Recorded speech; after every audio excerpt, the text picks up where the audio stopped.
indeed. But let's start this evening with a heavyweight guest. Now, last September, the British boxing business was divided, to say the least, after a controversial, that's putting it mildly, decision in an English heavyweight title fight. The ref on the night gave the 10-round decision to unbeaten Tyson Fury and left John McDermott, Big John McDermott, in tears. There was some controversy on the night afterwards. McDermott's promoter Frank Maloney lodged an official complaint using rather choice and spicy language, which got him a rap on the knuckles. He also had a heart attack, which nearly led to his death. He had to have emergency surgery on the Tuesday afterwards. So, it was no laughing, joking matter. Anyway, a rematch was ordered. A rematch was what was needed.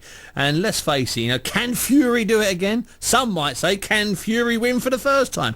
Can Big John actually get the decision that he deserved last time? This time? Well, okay. That's the way I look at it. Now, one thing that has been forgotten in all of the controversy and the heart attack and the death shortly afterwards of Darren Sutherland, that followed it on the Monday, one thing that has been forgotten is that it was a fantastic fight. It was a great spectacle from both boxers, and that has really been overlooked. People have criticised the decision, which is fair, but so many people have failed to compliment what actually happened in the ring. It was a brilliant fight, in my opinion. Well, I've had Tyson on the show a few times, and he always has a nice rant and rave, although he has matured now and he's changed his ways. So tonight, it's the turn of Big John. I'm delighted to say he's on the line now. John, are you there? Hello, mate. I'm still here now. Yeah, listen, John, last time round, let's just talk briefly about it.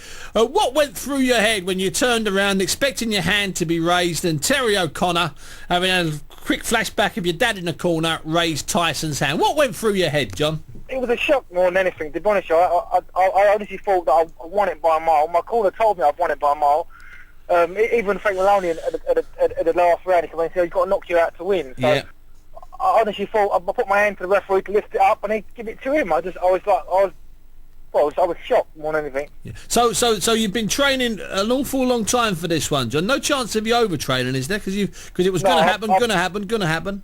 Yeah, well, it's been on and off all the time now. But I know this fight I've trained so well. Obviously, I've got a new trainer, Jim McDermott. Sure. It's put me through my training, my paces. To be honest with you, it's been hard training from the start to the finish. I've had a few days off. I've had a week out of the gym because I got put back again. But this time I'm in a fantastic shape. I'm just looking forward for the fight. Okay, now one of the questions, sort of the suggestion is, John, that you can't do any more, and that Tyson possibly can because he's younger and fresher. What say you to that sort of suggestion, John? Well, I don't believe that, to be honest. I've got all respect, before we go into the fight, I've got all respect for Tyson. Sure. I think he's a great fighter. I thought what he done was fantastic. Fought out of his skin for a novice, didn't he?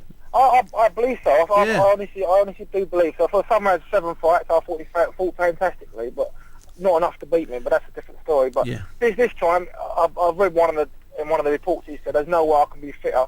That was the fittest I can possibly be." Well, that's a complete joke. I am at least another 15% fitter from this fight than I was the last. I've left no stone unturned. Well, that stands to reason if you train with Jimmy Mapp, because he has marathons, the 26-mile version for breakfast, not the chocolate version, doesn't he? I've done a few mad ones, I can tell you. Yeah, I mean, he's just mad. I love him to death. I went to Benidorm with Jim about 200 years ago, so trust me, I do know what he's like. He was running half marathons out there for breakfast when we were coming in. I've done a few half marathons, to be honest with you. Now, this is a 12-round fight this time because it's also got, was it British eliminator status? Yes, I think that's better for me. Yeah, I think so.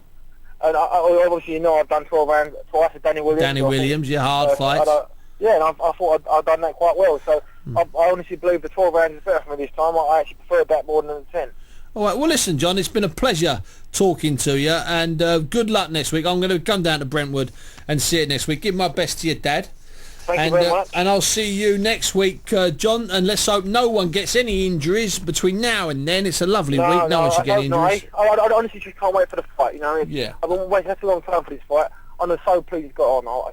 I'm so pleased it's all done and ready to go. Oh, listen, John McDermott, it's lovely to hear that enthusiasm. John McDermott, tickets are still available for that. It's a night of heavyweights. I think Frank Maloney's putting on about 10 heavyweights, and of course he was involved all those years ago with Lennox Lewis, but there again he was also involved with the great Indian heavyweight called Sugar Raj Kumar. And the reason you've never heard of Sugar Raj Kumar, the great Indian heavyweight who was a policeman from Delhi, was that he was absolutely useless, and after one fight in this country and much fanfare, Frank Maloney sent him with a one-way ticket back to Delhi, where I'm assuming he is still a policeman. So Frank Maloney had some success with Lennox Lewis, but not a lot of success with Sugar Raj Kumar.